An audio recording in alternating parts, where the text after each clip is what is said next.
fire sign, Aries, Leo, and Sagittarius. Kumusta po kayong lahat? Okay, so fire sign, maraming salamat po sa walang sawang pagsubaybay sa ating pong daily horoscope. And kung ikaw ay bago pa lang sa ating channel, mag-subscribe na po kayo. And i-click mo na rin yung ating notification bell para lagi kang updated sa ating mga bagong upload, okay? So, tignan po natin guys, ano ba yung focus ng energy mo ngayong araw? Fire sign, Aries, Leo, Sagittarius. Focus ng energy. So guys, meron po tayong The Magician. Magic is alive in your life. What you need to be a success will manifest. If you believe it, you can do it. Diba?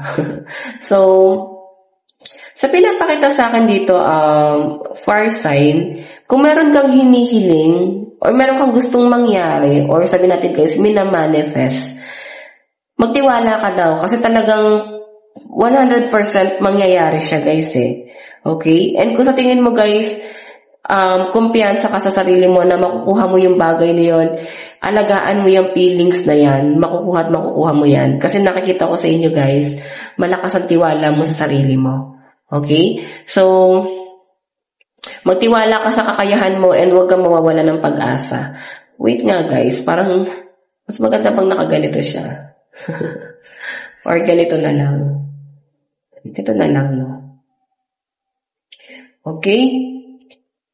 So, tingnan pa natin, guys. More on manifestation, guys. Oh, okay. Malapit na pala, guys, yung full moon. So, yan yung pinakamagandang, araw na mag-manifest kayo tuwing full moon. Okay? So, tingnan pa natin. Overall energy po ni fire sign, Aries, Leo, Sagittarius.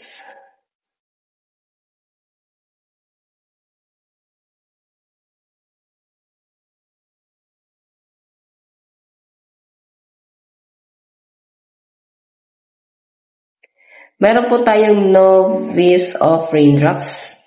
Ayan, Novice of Raindrops. Ace of Cups. Defeat. Collaboration. And the Sun. So guys, ayusin ko lang tong camera natin. Masyado pa siya mababa. Wait lang po. Okay, so ayan guys, lucky number mo is 5, 3, 19, and 14. So dito tayo guys sa Ace of Cups. Okay, so sa pinapakita sa akin dito guys, gusto mo ng pagkakaisa. Gusto mo ng masayang pamilya, masayang pagkakaibigan, maayos na pamumuhay. Ang problema lang guys, ayan no, ikaw yung parang nagmamahal, nagmamalasakit, pero parang dumating ka na sa point na sumuko ka na. Kasi parang mapapansin mo, wala namang pagkakaisang nangyayari guys. Okay? So, meron kang susukuan dito. Kasi parang naliwanagan ka na eh. Parang sumuko ka na pa, ay wala nang mangyayari dyan. Hindi na mababago yung pananaw niyan, hindi na maayos. Parang ganun. Or pwedeng kaibigan mo guys na lumalapit sa inyo, nang hingi sa inyo ng advice. Pero sa pinapakita sa akin guys, parang sinukuan mo na to. Okay? Hindi na para pakinggan pa yung mga drama niya. Kung ito naman guys ay sa relationship, nandun sa point na sabi natin mahal na mahal mo yung person mo, pero may pagkakaisa naman, pero may bagay siguro dito guys na parang sinukuan mo. Okay? Naliliwanagan ka eh. Meron ka guys na parang meron ka nasasaksihan dito na parang hindi tama. Okay? Yun yung malinaw na pinapakita sa akin dyan guys. Dito tayo nagpo-focus ngayon sa defeat, 5 of clouds. Parang kaysa pagsisihan mo siya pagdating ng araw, masyado kang nagiging advanced, parang ay wala na akong gagawin. Ayoko magsisi pagdating ng araw. So siguro guys, marami ng betrayal lang nangyari sa inyo, lalo na sa relationship. So nandun ka na sa point na sobrang nagiging guarded ka ngayon pagdating sa love life mo. Okay? So, pwede rin naman guys na meron kang susukuan na isang tao kasi parang walang pagkakaisa talaga. Tignan natin.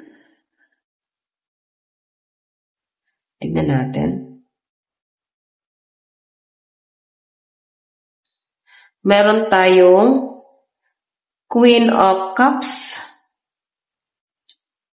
Queen of Cups. Pagpapatawad to guys eh.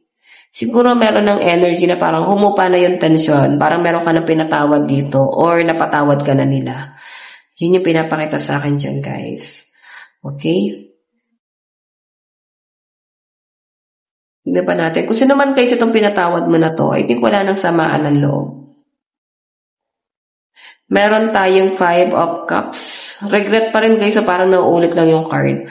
5 of Cups, 5 of Cups, defeat, tapos ito Ace of Cups. Parang nauulit lang guys yung sitwasyon.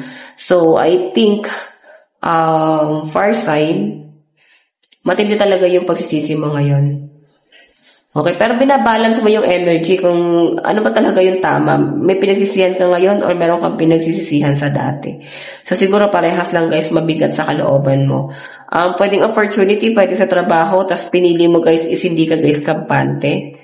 Ayan, so parang nandun ka sa point na parang nangihina ka sa mga nangyayari. Tignan po natin. So, yung collaboration guys, ayan na nga yung pagkakaisa-isa, no? So, maganda guys yung nakakita ko rito kasi 9 of Pentacles, mas nagpo-focus guys sa pera. So, maaring ngayon may mga nakakatuwang ka na pagdating sa pera. Strength, clarity. So, sa pinapakita sa akin dito guys, yung The Sun kasi is achievement, new beginning, opportunity na maaaring paparating sa inyo. Bagong opportunity, baka may good news na paparating sa inyo at parang excited kang i-grab yung opportunity na yan. Okay? So, tanggalin na nga natin to guys. Ganyan na lang. Sobrang magiging excited ka dito sa bagay na to. Okay? So, pabago-bago yung isip ko. Parang di maganda guys eh. Ganyan na nga lang. Okay? Kung ano man guys itong mangyayari na to, ito kasi guys Queen of Cups, parang ano pa rin siya, blessing pa rin, abundance, ganun. So dahil nga naging mabuti ka, mas pinairal mo yung kabutihan. Pero syempre ikaw naman yung tipo ng tao na parang sobrang balanse. Kung ito naman guys ay sa love life mo, siguro talaga parang may scenario na parang napagod ka. Meron kang sinuko or sinukuan na. Okay? May nakakita ko guys parang pagsisisi or tinitignan mo kung ano ba, tinitignan niya ba yung worth mo ngayon? Na-appreciate ka ba ni person? Tingnan po natin advice. Advice. Meron tayo guys, may high vibes. Heal the world. So, ito guys parang sinasabi dito yung pagiging ano mo, pagiging positive mo. Okay? Marami kang natutulungan, nabibigyan ng advice. Marami kang taong nahihil. So, siguro, yung words of wisdom mo, okay?